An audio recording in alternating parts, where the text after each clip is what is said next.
Hey, hey, hey, unbox your gift. This is Rita Joyan, and I wanted to cut this brief video for you. Here's the deal. We're in the last quarter, or nearly finishing the last quarter of 2016. And here's what I know for sure. This is the best time to evaluate what you've done in the past 10 months, where you are you where you want to be? Have you achieved, gone through in the motions of what you've wanted to do? Are you in the process? Are you on the journey of it? Did you experience, did you do, did you have, did you see what you wanted in 2016? And if not, this is the best time to project and prepare for the next year. So here's why I share this with you. In the past 14 months, I've worked with over 65 clients in either the perspective of really nutting down what their passion is, translating that into a dream job, or helping them monetize that passion through speaking and strategizing, working out how to do that by getting their message out. And here's what I know for sure.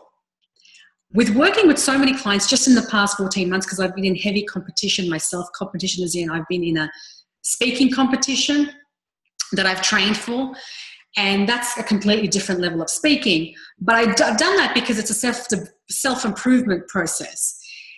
And what I've realized is that the number one common pattern that I see in my clients, that I see people that come to my workshops and they speak with me, is this trust issue, or this level of value, or this level of self-belief issue.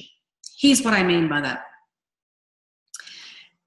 Every time I project or I do my forecast into the next 12 months, I mean, if you've read my previous blogs, you know that it's all in God's hands. I can only humanly do what I plan. The results are in God's hands. Tie your camel and trust in God. It's what I'm doing. But in terms of my human capacity of what I need to do, I've realized since January this year, there's been a change. And the change has been that I've really focused and committed to keeping my commitments to myself. Not to anybody else, to myself. So I wake up for 2:45 a.m. in the morning to have 3 a.m. calls. That's a commitment that I made in January. That's what I continue to do. I made a commitment to go for some runs that I had to be a certain length of time, that I had to make sure that I do every morning for a certain period. What happens is that when we have a want, say you want to lose weight, and the reason why I say lose weight, because everyone on the planet at one point in their life has wanted to lose weight, get healthy somehow. So I'm using that because it's a universal goal that most people in the world have had. Whether it's to find your passion, whether it's to monetize your passion, that's what you want. Now, if you've ever come to one of my workshops, one of the fundamental things that I teach in marketing is sell them what they want, give them what they need, okay? And here's how it works in the journey of life. Say you want to lose weight, find your passion, monetize it. That's the goal. But that's what you want is there are certain things that have to be done. There are certain needs that have to be met to plug into that want. So if you want to lose weight, for example, that's the goal. You've got to have a certain plan of nutrition, exercise, duration of exercise, difference of exercise, strength training, how much to eat, what to eat. All these things have to be met to plug into that want, right? True? To get to your passion, you have to have a process of how to find the passion. Once you get to your passion, you have to work out, well, don't freak out so that I can actually monetize it, actually do something with it, not just sit on it, but actually put it into the workforce, into use there, or monetize it for myself so we can plug in to monetizing it. That's what we want. The needs are the journey to get to that destination. But that's where it falls apart. Because if you're supposed to be losing weight and you don't do your workout, or you eat a whole big chocolate cake, or whatever happens, the trust within ourselves diminishes. And when the trust we have with ourselves, not with anybody else, diminishes, that's when it affects our belief, our value, and therefore our ability, can I do this, can I not do this, am I good enough, shows up. Because when I work with clients, they have a lot of affirmations. They come with, I would say affirmations every morning. I have a gratitude journal. I do journaling. They have I am statements, and I believe in all of them. I believe in all of them because I've done them all myself as well. But the problem is when we say we want something, when we in 2016 or in 2017 or any other year, we want something, that's great. But our subconscious sometimes can say, well, that's what you want. Yeah, you've never had that before. You've never come close to that before. So we might want something consciously, but unconsciously it's like, yeah, as if, right? Yeah, go for it. Yeah, sarcastically, right? The way to overcome that and to really make affirmations, meditation, whatever that you do, journaling, gratitude, whatever you do to stay on track, stay focused, to make it really resonate and work. I found when I work with my clients, especially when I work with them over a 12-month period, is by keeping the trust with themselves. So when they make a commitment, they follow through. So let me share an example. This year, for a good 7 months, I was in competition. And the competition I was in was the World Championship of Public Speaking. Now, that took a huge chunk of my time in the first 7 months of this year, like a lot of time. And one of the things that I wanted to do to train and prepare for it, not that anyone suggested this to me, I just thought I want to really freak myself out so that I could train my brain to just be on top of things. But just a disclaimer, the way I teach speaking for business is very different to competition. This was just for me, okay? Just to clarify that. So here I am. I'm going for a walk with my husband, Sean, and we're walking in a park. And I said to Sean, I've got an idea. And he's like, please don't tell me you've got an idea in the park. Please, let's go for a walk. And I'm like, no. I'm going to do my speech right here, right now. He's like, what? This is a park. You can't do your speech in a park. I'm like, yes, I can. This is exactly where I need to do it. And in this park, there's a gazebo. And so I walk up the gazebo and I'm standing there and I'm going, oh my goodness, I'm going to freak myself out. And there are kids playing and their parents are all around. And I start delivering my speech in the voice that I usually deliver in a loud voice. And I'm doing all my actions, walking up and down, putting in the body language and all the gusto into it. And people are looking at me as if this girl is weird. She is strange. Who is she doing talking to herself, walking up and down, right? Here's why I did that. I did that because I was training my brain. I wanted to go for competition, right? I wanted to compete. What I needed to do to compete at the level of competition that I wanted to, so I need to do what scared me. I needed to be in an environment where people were going to look at me weird, because when it came to competition and someone looked at me weird, I couldn't have my brain go to me, oh my God, why are they looking at me like that? I couldn't freak out. So I had to put myself in an environment to commit myself where I would follow through and allow people to look at me weird, because I would think, if I can do that, I can do it in competition, right? You got to do the needs to get to the want, the destination of the goal. So here I am doing that, and parents are like walking towards the gazebo and they see me speaking, they're like turning around. And it only lasted 7-8 minutes for the speech, but it was the longest 7-8 minutes of my life. But anyway, the point is that what happened after that was I built trust in myself, trust with myself, that I did something, number one, that I said that I would do something to scare myself, and I did it, and I lived to tell the tale. As crazy as that was. And so I share that with you. It's because those little things that we need to do, the needs that we need to fulfill to arrive to that want. And it's all about nothing else, because for 2017 to soar, your belief, your self-confidence, your self-worth to really get amplified, it's about keeping the small commitments to yourself. This year I've been traveling quite a bit.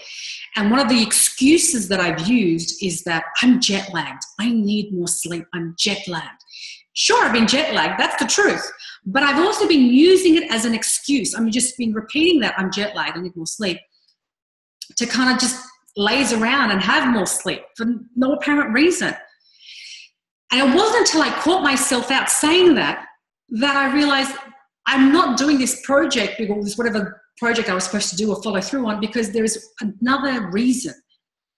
And because I had things to do and I wasn't meeting it because I was jet lagged, my trust in myself diminished. And as a result, my confidence, my self-worth, can I do this? Am I good enough? All that kind of stuff started to play with my head. I kind of said, so what's the story, Morning Glory? Like, why am I not doing this?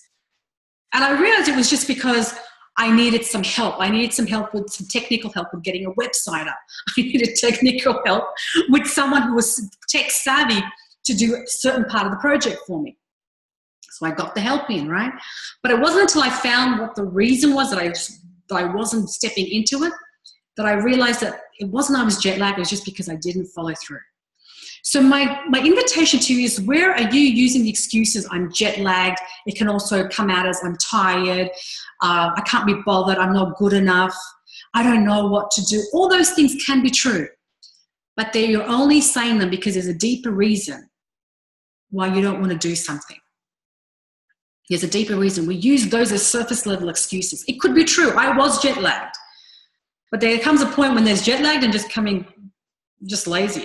There's a point where you say, are you tired, or you just can't be bothered? Are you tired, or you're just using it as an excuse? Are you tired, or you're just not motivated enough?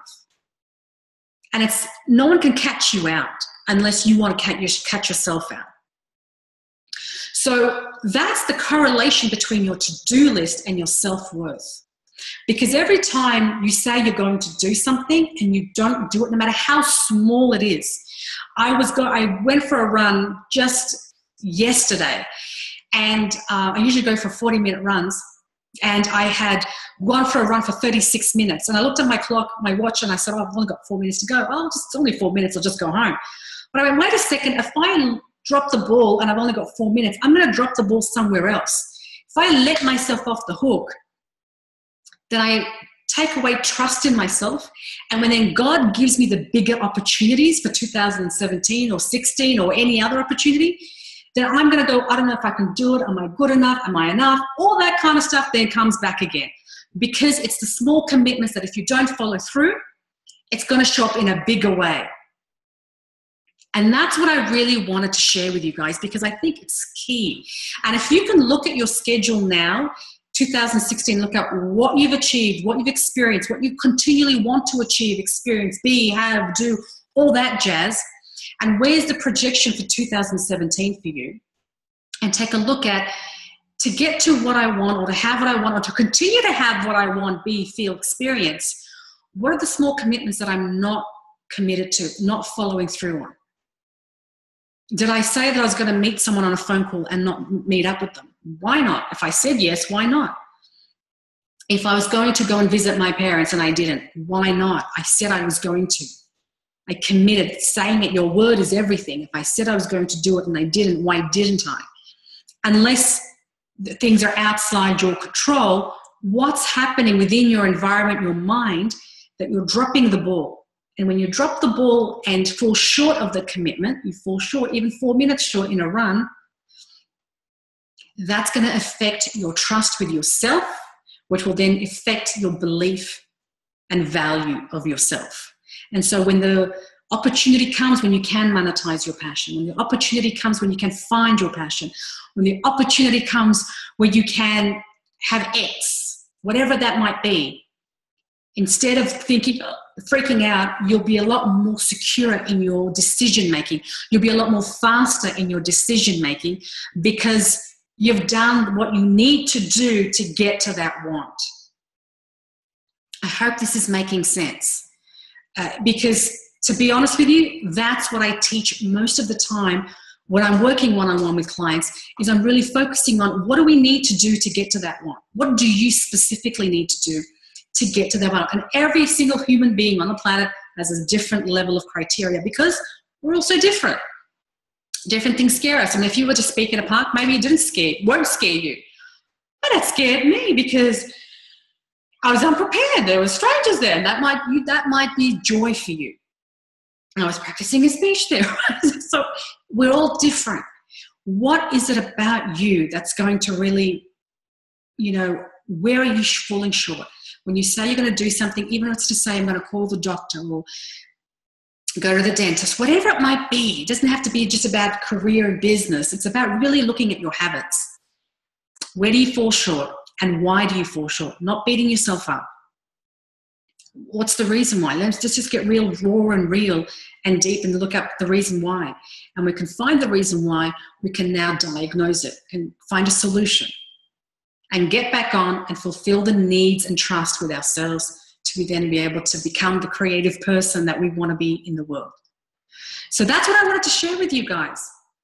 I'd love to know your thoughts about that. I'd love to know what you're doing to stay on track. I'd love to know what you're doing to be focused and really progress and soar in 2017 in whichever arena, spirituality, financially, emotionally, in relationships, in your health, in your well-being. Where is it that you have, how far have you come in 2016? And where do you want to go? And if you're not on that journey or something's still not happening, it's a trust factor with yourself. Because trust me, if you can work on it now, when the opportunity comes of here's a way to find your passion, or here's a way to monetize it, here's a coach, or here's a mentor, or here's a book, or here is a program, or here is a seminar, or here's something to help you, it won't be so scary. It'll be like, I'm ready. Like, this is the next step for me. It's not like, can I do this? All that stuff is true, but you can avoid it. You can eliminate it at least. You can diminish it. You can soften the voice at least of all of those things by sticking to trusting yourself. So I'm going to wrap it up there, guys. I hope that's helped. I'd love to hear your feedback on that and what your thoughts are and what you do to stay on track and to meet your commitments to yourself, no matter how small that they are, because it does count. Catch you soon, guys.